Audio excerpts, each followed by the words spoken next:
ሰላም ተመልካቾቼ እንዴት ናችሁ?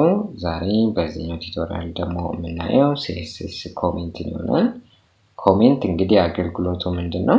ኤክስኪዩት አይሆንም ወይም ደግሞ በብራውዘር አይታይም፣ ግን ለኛ ለኮድ ጸሐፊዎቹ እንደምን ሊያገለግለን ይችላል? ላይክ እንደ ማስታወሻ መያዣ ሊሆን ይችላል፣ ወይም ደግሞ ኮዳችንን ለሚያነብ ሌላ ሰው ወይም ወገን ኮዳችንን እንደዚህ ነው ያለን ለሱም ማብራሪያ ልንጽፍለት እንችላለን፣ ግልጽ እንዲሆንለት ማለት ነው። ኤክስፕሌን የሚያደርግ ኮዳችንን በተጨማሪም አንዳንዴ ለዲበጊንግ ፐርፐስ ምን ማለት ፈልገኝ ነው፣ ኮድ ጽፈን ግን የሆነ የኮዱ ሴክሽን ኤረር እየፈጠረብን ካስቸገረ ጀስት እሱን በኮሜንት እናቅፈውና ኤክስኪዩት እንዳይሆን ስኪፕ እንዲሆን እንዲዘለል ማድረግ እንችላለን። እንደዚህ አይነት ነው አገልግሎቱ። HTML ላይም የተወሰነ ለማየት ሞክረናል።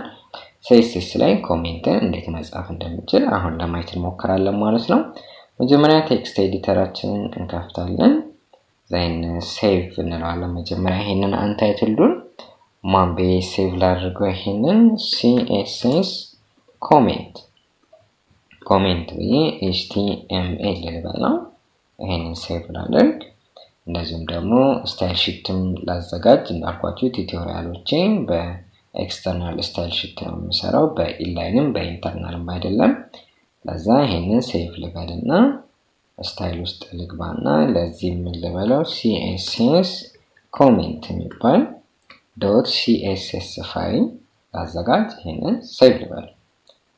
በጣም ጥሩ። HTML ላይ እንምጣና ያው አንግል ብራኬት አድርጌ h ልበል። HTML ዶክመንቱ ሙሉ ለሙሉ ስትራክቸሩ ይዘጋጃል። እዚህ ጋር ታይትል CSS ኮሜንት ብዬ ልስጠው። ዛን ሴቭ አደርጋለሁ። እዚህ ጋር ሊንክ ላድርግ፣ ይችን ስታይል ሺት ሊንክ ላድርግ። እሷን ሊንክ ልበልና ኢንተር ልበለው። ሙሉ ሊጨርስልኛል። የት ነው ያለችን? ስታይል የሚባል ፎልደር ውስጥ CSS ኮሜንት የምትባል CSS ፋይል አለች እንለዋለን። ሴቭ እናደርጋለን። በጣም ጥሩ። አሁን HTML ፋይላችንን እንክፈት። CSS ኮሜንት ይሆንና ኦኬ፣ በጣም ጥሩ መታልኛለች። ይሄንን ክሎዝ ልበል። እሺ፣ እዚህ ጋር መጀመሪያ የሆነ ነገር ልጻፍ። ሄደር ዋን ነገር ላስገባ። ዜን ልዝጋው።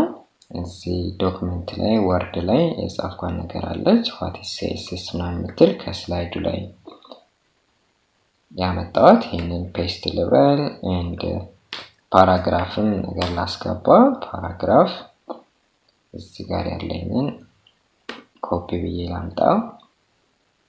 እዚች ጋር ፔስት ልበል። እኔን ሴቭ አድርገን ሪፍሬሽ ብናደርገው ይመጣልን፣ መጥቶልናል። ጥሩ። አሁን እዚህ ጋር ስታይሉ ላይ እንሂድና የሆነ ሄደር ዋንን የራሱ ስታይል እንስጠው። ኦኬ፣ ሄደር ዋን ላይ ምን ላደርገው? ለምሳሌ ከለሩን ከለር ልበልና የሎ ልበለው።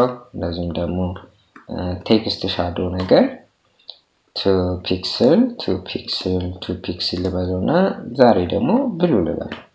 ኦኬ፣ በጣም ጥሩ። ሴቭ አድርጌ ሪፍሬሽ ባደርገው ይሄ ነገር ይለወጣል፣ ያምራል። ጥሩ። ፓራግራፋችንን እንደዚሁ አንድ ስታይል ልስጠው። ምን ላድርገው? ከለር ልበለውና ብሉ ነገር ልበለው። ይሄንን ሴቭ አድርጌ ሪፍሬሽ ላድርገው። ተለውጧል። አሁን እዚህ CSS ዶክመንት ላይ ኮሜንትን ለመጻፍ ምንድነው የምናደርገው? ይሄንን ኢንተር ብዬ እዚህ ጋር ፎርዋርድ ስላሽ አደርጋለሁ መጀመሪያ፣ ከዛ አስትሪክስ አደርጋለሁ። አያችሁ፣ አሁን ቀሪውን ራሱ ይሄንን የሆነ ደብዘዝ ነገር አለው which means ኤክስኪዩት አይሆንም ወይንም ኮሜንት ሆኗል እንደማለት ነው። ባልዘጋለትም መዝጊያ ያለው። መዝጊያው ደግሞ ምንድነው? እንደዚሁ አስትሪክስ እንደግምና ፎርዋርድ ስላሽ እናደርጋለን። አሁን ተመልሶ ይሄኛው አክቲቭ ሆኗል። ምክንያቱም ኮሜንቱ እዚህ ጋር ተከፍቶ እዚህ ጋር ስለተዘጋ በአንድ መስመር ስለተጠናቀቀ።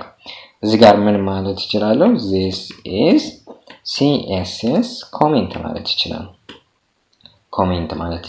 ይሄንን ሴቭ አድርገን ሪፍሬሽ ብናደርግ ኮዱ ላይ ምንም የሚያመጣው ተጽዕኖ የለም።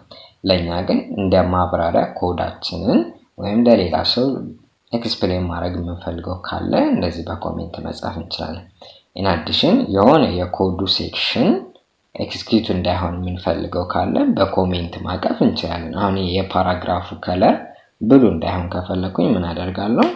ፎርዋርድ ስላሽ አደርጋለሁ አስትሪክስ አደርጋለሁ ከዛ ብራኬቱን ከጨረስኩኝ በኋላ አስትሪክስን እንደገና ፎርዋርድ ስላሽ አድርጌ እዘጋዋለሁ። አሁን ይሄንን ሴቭ አድርጌ ሪፍሬሽ ባደርገው ከለሩ ወደ ጥቁር ይመለሳል ማለት ነው። ለዲበጊንግ ፐርፐዝ እንደዚህም ማድረግ ይቻላል። CSS ላይ ኮሜንት ለሲንግል ላይንም ለመልቲፕል ላይንም ተመሳሳይ ነው። ያው ከዚህ በፊት HTML ላይ ነካክቼዋለሁ። ብዙ ጊዜ ፕሮግራሚንግ ላንጉጆች ለሲንግል ላይን የሚጠቀሙት ኮሜንት እና ለመልቲፕል ላይን የሚጠቀሙት ኮሜንት ላይክ ሲምቦሎቹ የሚለዩበት አጋጣሚ አለ። HTML እና CSS ግን ለመልቲፕል እና ለሲንግል ላይን ኮሜንቶች ተመሳሳይ ሲምቦሎችን ይጠቀማሉ እና ይሄንን ይመስላል CSS ኮሜንት። በቀጣይ ቱቶሪያሎችን ሳዘጋጅ እንደዚህ HTML ዶክመንቱን እና CSS ዶክመንቱን እያዘጋጀው ተጠብቃቸዋለሁ። ምክንያቱም ሴቭ እያደረግን ኒው እያለን ምናምን በዛ ጊዜ መፍጀት ስለሌለብን ኦልሬዲ ሀሳቡ ገብቷቸዋል እንዴት ሴቭ እንደሚደረግ ሊንክ እንደሚደረግ። በቀጥታ ወደ ስራ እንገባለን በቀጣዮቹ ቱቶሪያሎች ማለት ነው። ስለተከታተላችሁኝ በጣም ነው የማመሰግነው።